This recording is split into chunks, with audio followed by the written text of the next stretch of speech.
Okay, let's get this show on the road. Hello, everybody. Kenny here, also known as psyguyorami. Welcome to a watch along. This will be pretty rough. This is my first here on the channel. I have taken an off day from work. I wanted to chill out, try a new format with something, and here we are. We're watching Last Action Hero.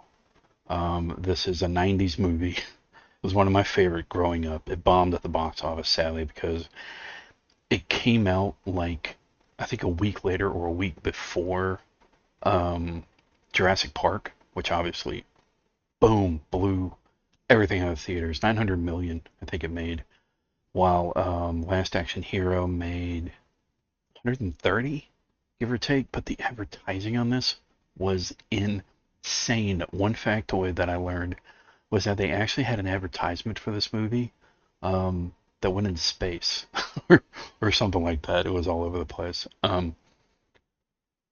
So the movie was crazy. I look. I'm not going. I don't have any outline for this. This is pure raw. But I'm just going to be sharing along. I've seen this movie like 40 times. But I figure if I'm going to do my first reaction movie to something, it needs to be something that's a bit of now a cult classic and something that I loved back in the day that not a whole lot of people know about. So here we are. So this is a film with Arnold Schwarzenegger. There's a shit ton of cameos, including Ian McKellen. Um, who else is in here? Arnold Schwarzenegger makes a cameo. Maria Shriver, I believe his wife at the time. Um, there's just a ton. Well, I'll try to catch them as we go along. Yeah, so there's that. But anyway, how this is going to work. Obviously, copyright can be a shit show when it comes to this stuff. So what I've done to help move things along and to help keep track, um, I've got down at the bottom the time track for where the movie's at as I'm watching. And again, I don't know who's going to want to watch along on this, but um, there's that at the bottom. I've also got the captions up so you can keep track of what's being said while I don't have to worry about audio copyright. So sadly, again, won't be any visual, won't be any audio, but you can follow along and we'll go from there. I'm not gonna lie, this is gonna be rough, but if you enjoy it, you enjoy it. I'll probably do some highlights, maybe edited, maybe not edited. We'll see. But let's go and jump into it, and we'll go from there. This movie was ahead of its time. It predicted a lot of things that was going to happen. This was also, to my knowledge, aside from League of Extraordinary Gentlemen, which may have came out before or after. I think it came out after this movie, where it takes a universe like all of Hollywood, action films especially, um, and just throws it into this one movie. Like it's very surreal, very meta. There's a lot of fourth wall breaking too. And you see it through the eyes of this kid that was me. He finds escape, he finds solace in being in a movie theater and watching movies, especially action films. And it's one of the reasons why I love this movie, especially as a kid, is because this kid um, is living with a single mother who just turned 40 or close to 40, and the father's not in the picture. So he lives in this movie a very shitty New York. It's a crappy lifestyle. He doesn't know how to deal with it. He skips school to watch movies. He just finds relaxment, that's not a word, in the theater. And he befriends the theater owner. And so we go from there. But this movie had a personal connection with me growing up, so that's why I want to share it. And this video is probably going to be about 2 hours long. But let's go ahead and jump into it. Any recording mistakes, you may see some jumps here and there, but we'll get through it. So let's jump in. All right, you're probably going to notice a gap. I lost the recording somehow, but hopefully the rest goes on from here. So let's keep this going. Is this Paramount? No, Columbia. This is Columbia. I think it's a Sony company now, but it was just Columbia back then. So, lady with the light. You're about to have the captions pop up, so you'll get a general idea. The opening is insane. And this movie is so over the top. with the action, and it makes fun of itself. It goes all out, great shots, great action, comedy, pure Schwarzenegger making fun of himself. It's insane.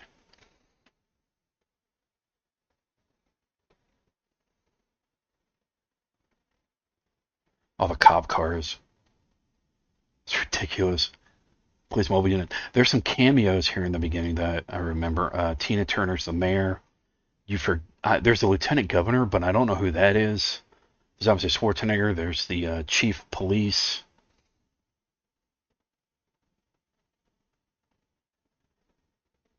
There's a shot. Oh, this is a Christmas movie. I totally forgot about that. There's a shot that just played from the top of the school that has the same shape as the building later. That's a very similar shot near the end of the movie that I just noticed. All the damn guns. Jesus. 90s films, man. It's a different vibe, in my opinion. Of course, then again, I'm biased because I'm 40. I grew up in the 90s.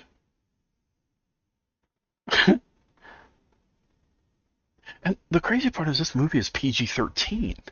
It pulls off all this action, all this language, violence, and it's got Jack the Ripper, the very iconic Schwarzenegger action intro. It's nuts, man. That the beard, the shave, it's epic. I mean, it looks like kindergarten cop beard before he shaved. Slater.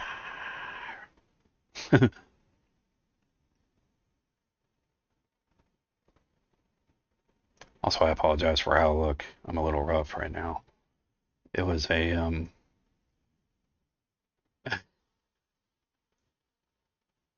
jive jitterbug. I had a rough night, really rough night. That's why I took the day off. Tina Turner. That guy looks familiar, but I can't place him. The Lieutenant Governor, I mean. Plainclothes officer. Now, this is one of my favorite parts coming up. Because right here, here's a couple of acres. A couple of acres. Acchers. I never caught that because it sounds like a reference to acres on a field, but a couple of acres, when he kicks him in the nuts, that's going to ache. So there's two of them, double acres. Double play on words. I never noticed it till I saw the captions.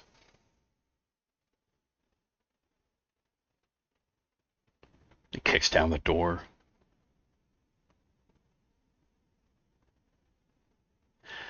This movie takes a lot of thematic elements, drama, action, comedy. It's such a... If they re-release this in theaters, I actually think people would like it a lot. It'd be a bit dated in some regards, but it's amazing.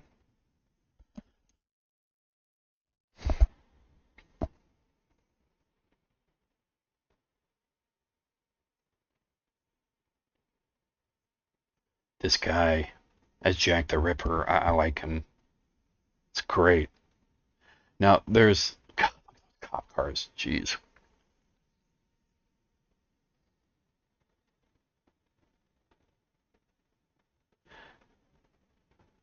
Now here you find out that because of Jack's fuck up with getting the evidence, it causes Jack the Ripper's release, so to speak.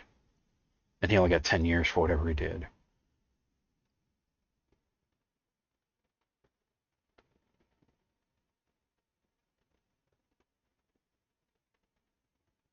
This is... I love that axe. Ripper chuckles. He starts like dropping these. It's like Naked Gun, like dropping weapons left and right.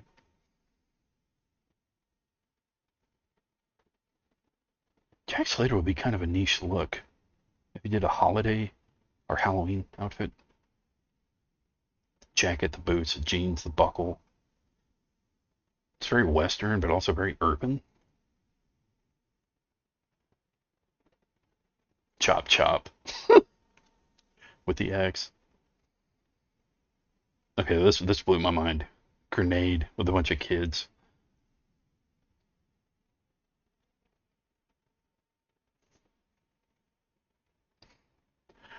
I could never tell if that was Jack the Ripper when he smiles, his teeth. Um, if that's his real teeth or not, it could probably not. But he's an odd looking dude. I forget the name of the actor, but he plays this role fantastic.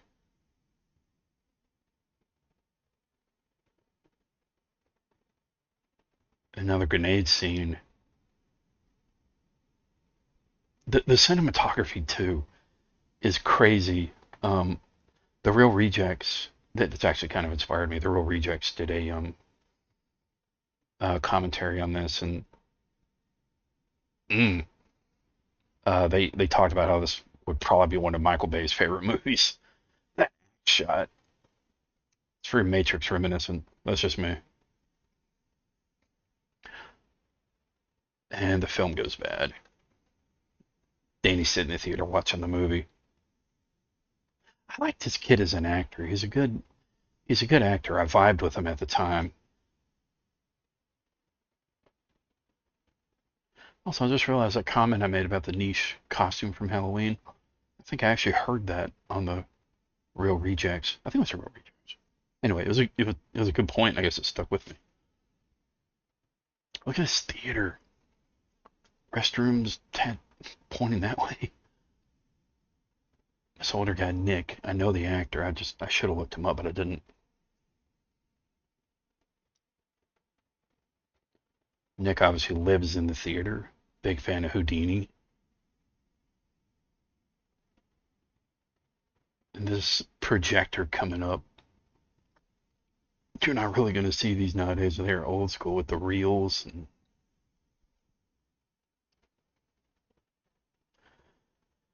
one thing you note when you watch the movie and the film starts going bad is that you don't see what happens to Jack Slater's son, but you learn that later. The Odyssey, that's a movie coming out as of this recording. It'll be out next year. I'm looking forward to it. But The Odyssey is the name of the theater.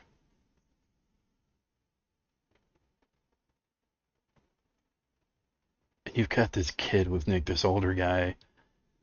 It's like, oh, man, I don't know. It's hard. It's like Back to the Future. You got the older guy with the young guy, and they have like a father figure, son figure that if he ever had a son, they share a love of films, love of acting. And here you see Nick looking out for him to get to school, but he just realizes so he's kind of lazy on it. Now here you're seeing a standee of Meredith Caprice as Jack Slater's daughter. Later it's noted this is her first movie by um, by the main character. And I don't know if that's true, but she went on to play Sonya Blade. She played in Billy Madison, and a couple other things too. A Christmas movie I saw in Lifetime, I think too. Now here, the teacher's talking about Laurence Olivier, and if I remember right, I read a fact that Laurence Olivier, this was his actual wife that is playing the teacher.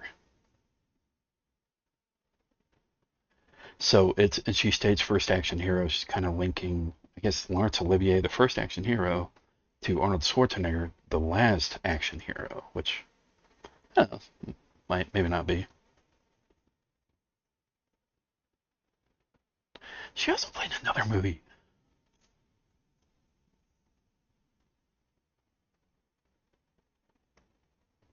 It's showing the old blue, black, and white film where they have the dated way of talking and narrating. I haven't seen this actually. I need to watch that film. Looks pretty good. And here you see this dream sequence of coming up of Schwarzenegger playing Hamlet. Danny imagines it. I guess it's not a dream sequence. He's actually imagining it.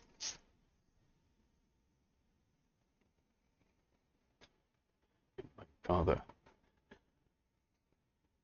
big mistake. Bit of a Princess Bride thing. And then you have the 90s announcer This kid's imagination is wild. And obviously Schwarzenegger's a hero of his. So was mine, Stallone, Schwarzenegger.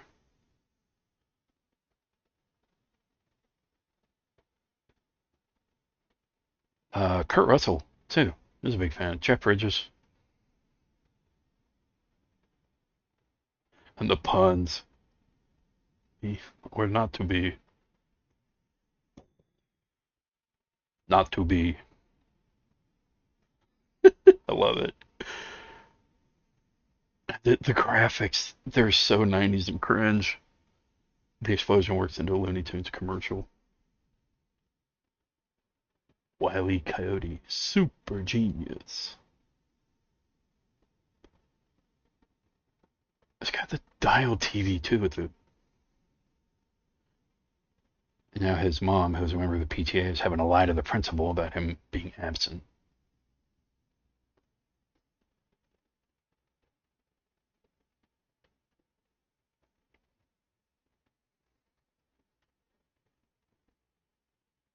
I cut so I could donate a kidney.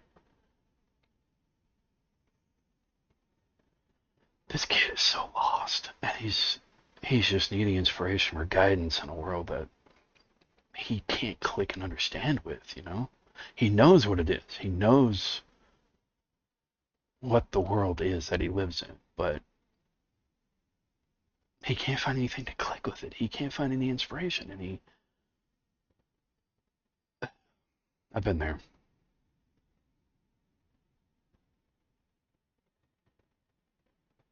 Oh yeah, his dad died. It's not out of the picture. Technically, he's out of the picture. But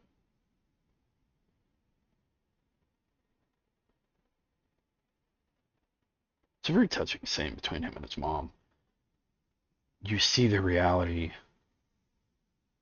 So you've got a Hollywood sign in the back. Bunch of VHS on a shelf. Books. It's a small apartment in New York, and I guess at the time she could probably barely afford it as a single mother.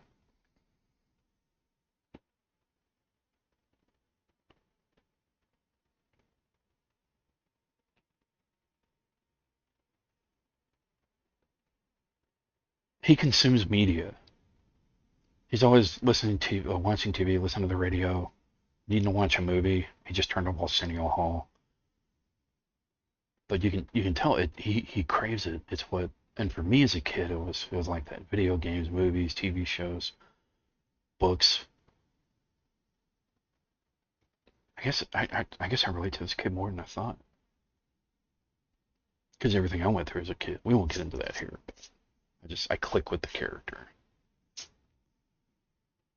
And this is where it gets really fucked up when this guy breaks in and he's stealing, chains Danny to the toilet.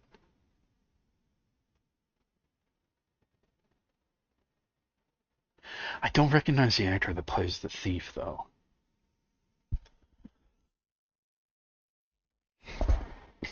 Sorry, I gotta clear my throat. Might have to pause here in a minute, go get something to drink. He tempts Danny by putting the knife on the sink, turns his back, says, "Do it." But Danny can't do it.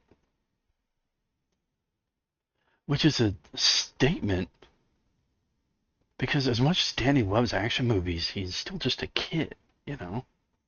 But he's still strong.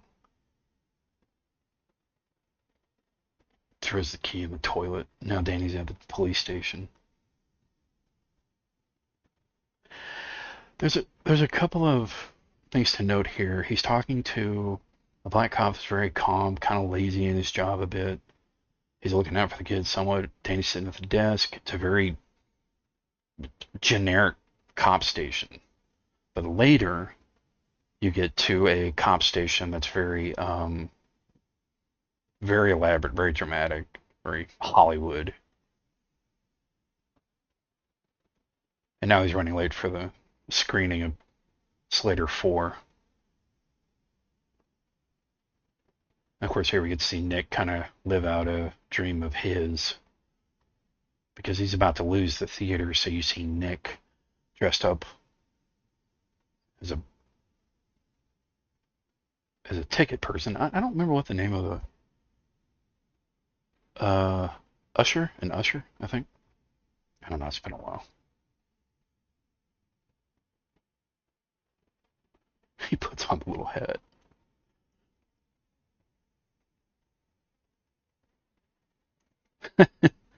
It's the style.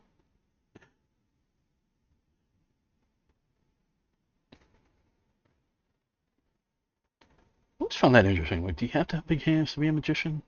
Like, mine are about mid, give or take. Vaudeville? I remember right, vaudeville obviously was before um, live action media. Or was that silent films? I can't remember. No, I think vaudeville was like more Broadway.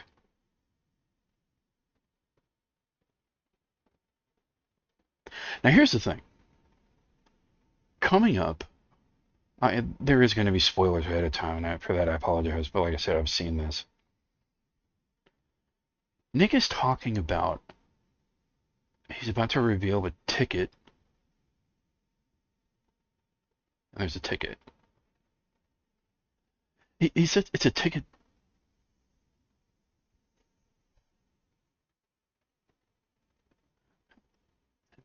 Magician in Tibet. Now he says that, but then he comments it's kind of mind of its own, right? Okay. So with that in mind, what it hits to me is that obviously magic exists, so to speak, in this universe. But I would see it more as a magical item. The ticket's the whole connecting point to this movie. Without the ticket, it doesn't happen, right? That's the mechanic of it. Plot device, I guess you could say. Now, Nick's had the ticket this whole time, but he's been afraid to use it.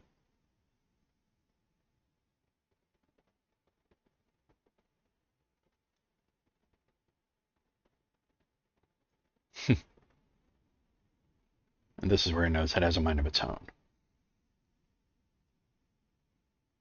So the ticket chooses, and you see this throughout the film.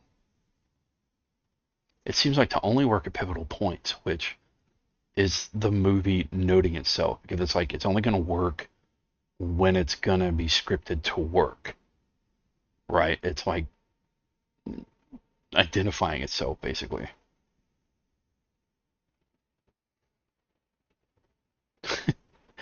The stub concept of tickets still always blows my mind because it's like a receipt, basically.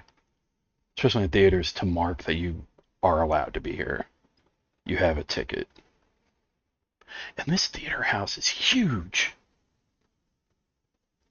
And here you see the Columbia Pictures intro. It burns through Franco Columbo was a friend of Schwarzenegger, a weightlifter back in the day that inspired him.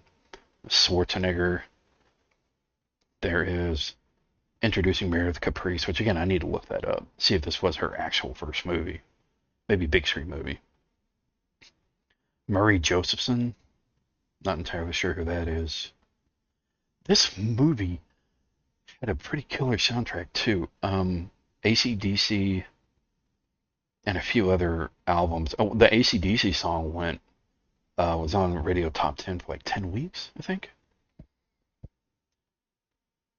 Now here you have different actors pop in because you've got Vivaldi, the guy from The Honeymooners is Slater's second cousin, which is a mockery of action movies. Or, well, a satire, I guess you could say. Because by the fourth movie, there's usually like some loose connection of family in an action film and vengeance, revenge.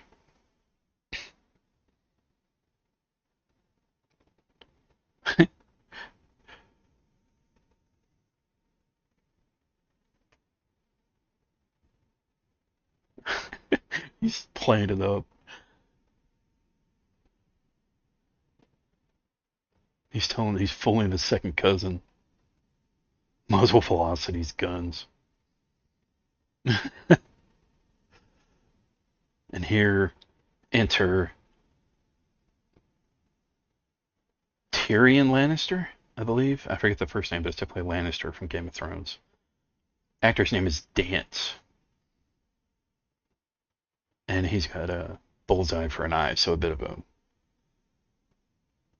he's got an eye that can take in and out, which is kind of a cool reference later. Used to bake.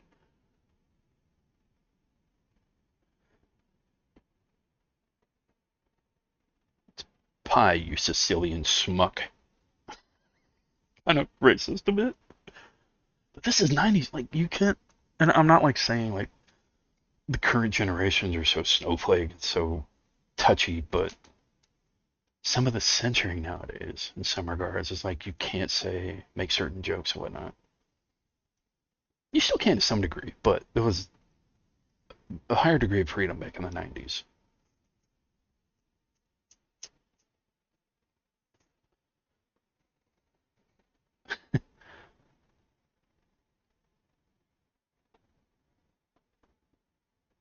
Vivaldi's actor was really familiar. I just can't place him.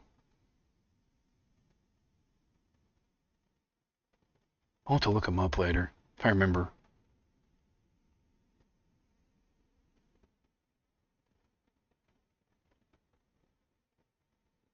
In this scene, Vivaldi's like, Tony Vivaldi is number one. I don't get the thumb thing. It's like, is he trying to go number one? Or is he messing it up? Because he messes up like English references too, like the cake pie thing, so. Here's Slater entering.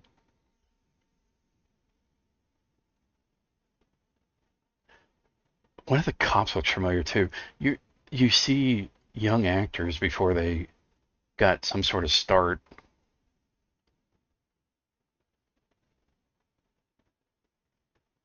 Some of the extras later, I kind of noticed that again. You see them, especially if you watch a lot of movies, and it's like, I know them from something. You know, he's got these Hollywood groceries you see in movies. You're gonna need them. They'll give you shit for knocking on his front door. House number is 1103. Reference to something? Maybe, maybe not.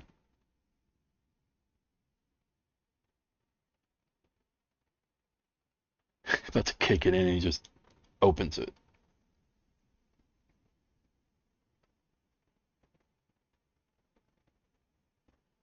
Ah, they fucked him up. Sorry, y'all, back issues.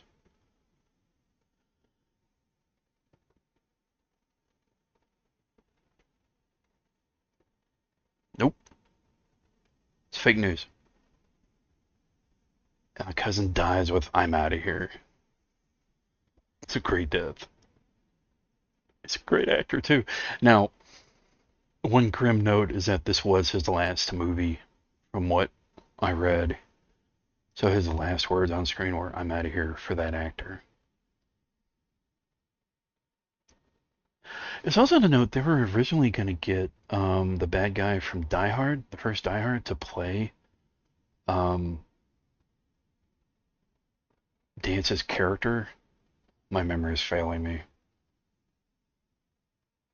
Benedict's character, but they couldn't afford him, so they called him the actor playing him Dance because it was cheaper. And apparently, on its first day, Dance on the set walked in saying, "I'm cheaper than the actor's name," or something like that. Anyway, he had a great time filming it.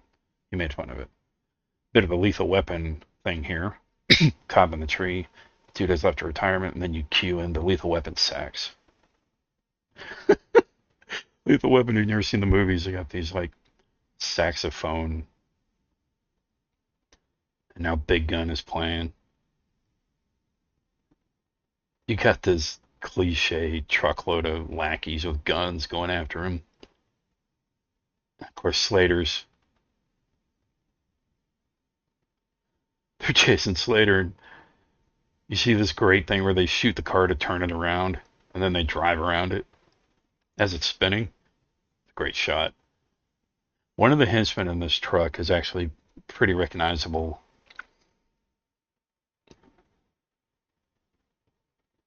And they're throwing dynamite, because of course they are. It's just so blatantly just out there, fantastic mockery, and of course the ticket's activating. The ticket always reminded me of a microchip, the way they did the magical lightning around it. Slater shoots the lightning into the theater. Danny realizes what just happened.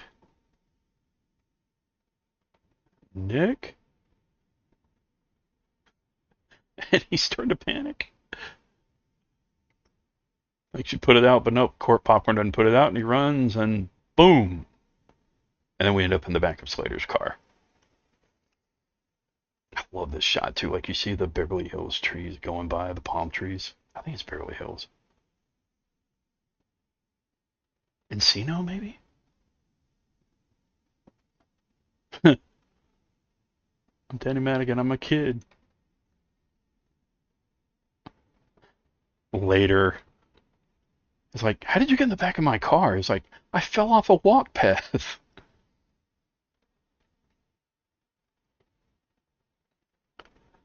He's respectable.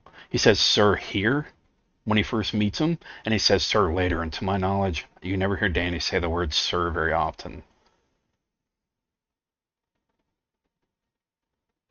And again, some of these henchmen, cars exploding left and right. Crazy, just nuts. Driving without no hands.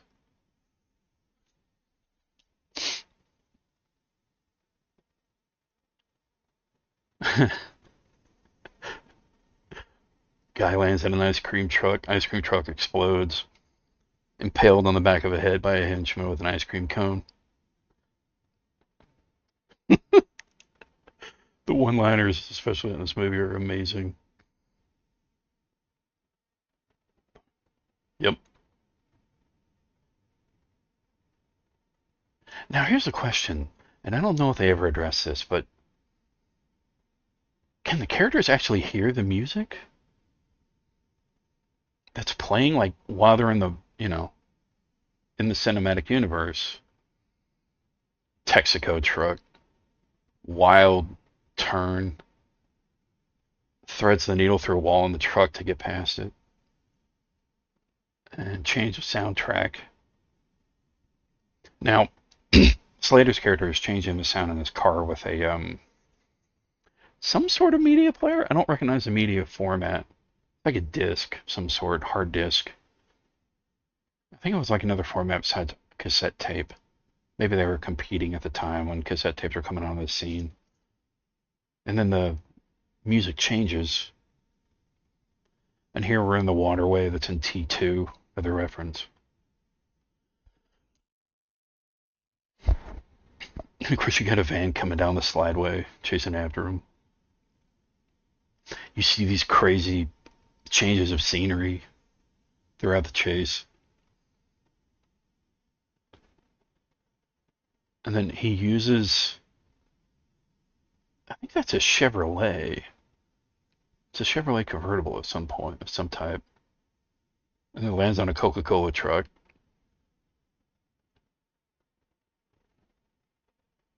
The driver's like, what the hell just happened? That guy looks familiar too. Not everybody's a cameo in this movie, but threw up in the back of the car. Background truck goes flying. Being premature ejaculation, your first divorce. Talking to him like a guy, I love it. He's telling the kid, like, you're about to hit some hard man spots, so to speak.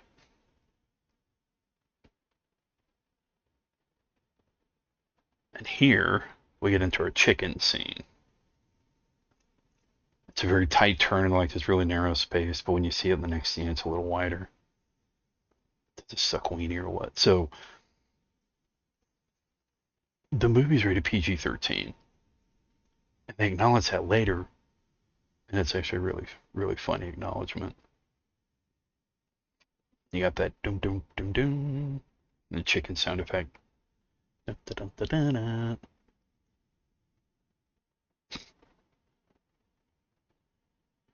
You see so many chicken sequences in 90s, 80s films.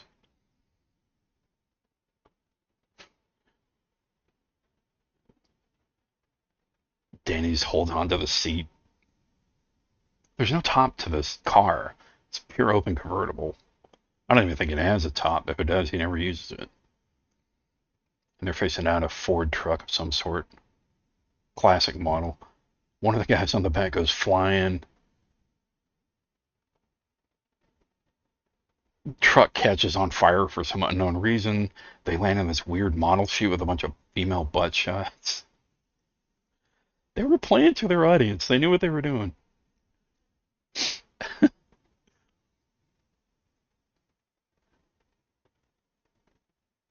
It's just so odd. Some weird costumes are running in.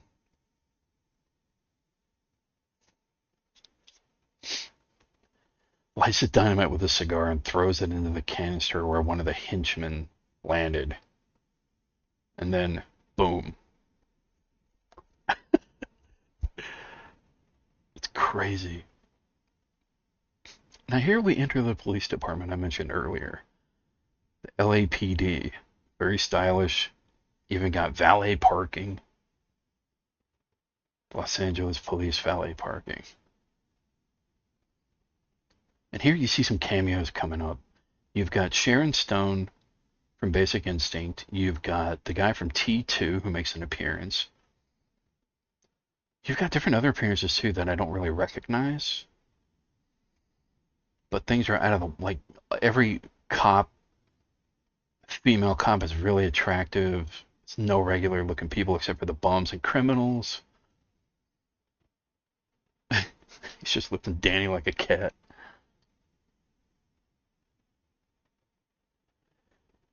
This is kind of showing some character. Fat guy with the female cop. Bit of a cliche, I think, maybe in some regard. And now Slater's got this tape recording he's putting on with his ex-wife. She doesn't know the difference. Cop with a rabbi.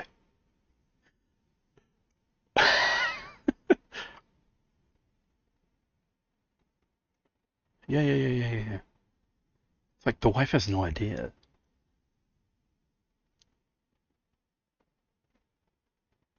It's noted later that this guy played in a movie called Amadeus. I never saw it. I've never seen it.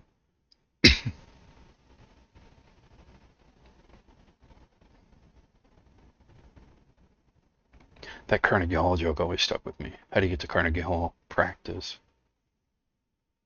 I think in New York, if you're a cop, if you make it to Carnegie Hall, it's like a big deal. Carnegie Hall is the name of maybe a bigger part of the police department. Yeah, there it is. So Slater was in Vietnam. Didn't know that. No more movies. Here's your yelling police chief.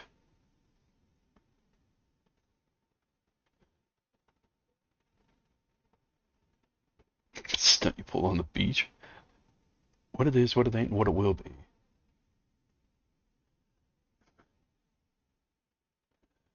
Decker's a trip. Cocoa Factory. Now here we get animated cat.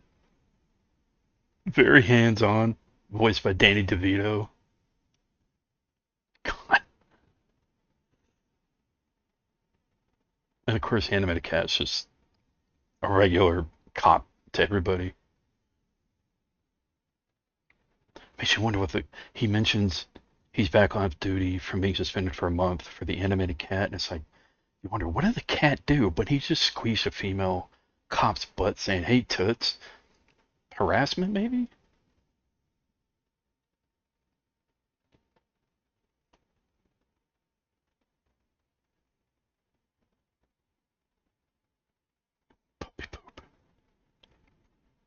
This is really touching. Because in action films, especially cop buddy films, the chief is usually a really good guy, like in Bad Boys. Throughout that series, you show how the chief has been a bit of a linchpin for the whole department.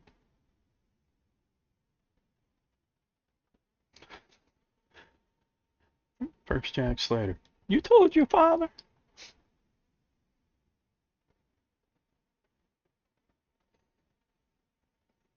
And here's where, in a movie, you partner the seasoned cop with a new kid, or with this young kid, but in real life, they would be calling the cop or CPA.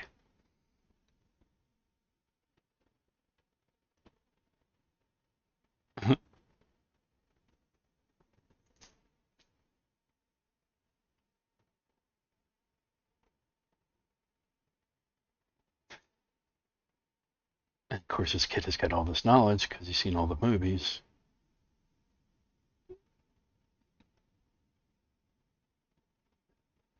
It's like, it's kind of the same concept of somebody from the future telling you what's going to happen.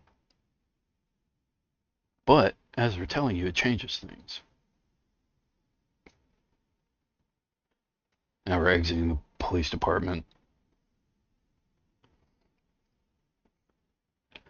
Be working together for the duration of the film. It sounds crazy to all these people.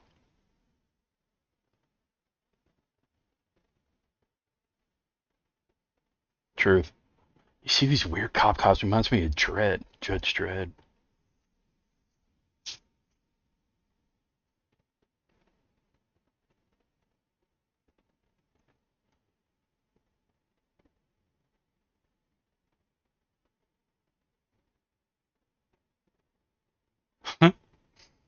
Big mistake.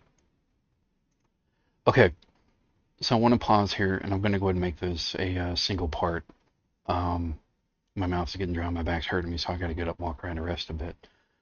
But real quick note: if you're watching the movie, when you watch the movie, you'll see in the police department, right, this whole variety of cops, all kinds of stuff, and so I theorize that this cop station, in its own right, is acting as a central hub for every kind of movie interaction with cops, because you see animated cops, you see cops from different movies, you see cops in different uniforms, plain clothes, really out there outfits that just don't match, but in this movie they do.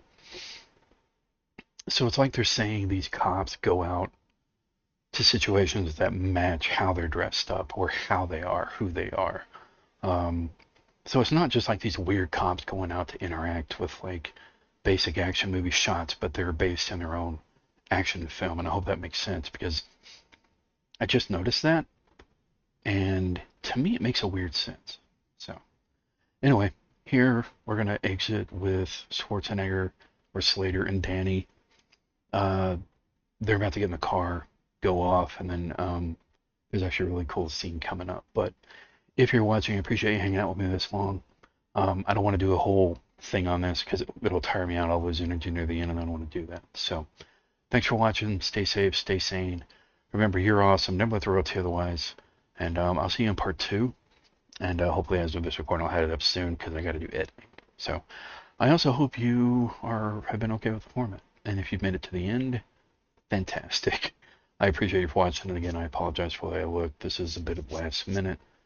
First time I'm doing this, I was really excited to get it done, especially on a day off. So, yeah, we'll go from there. See you later. As soon as I get it. Recording software's being weird. Hey, we're ending right at 40. 40:05. Meta.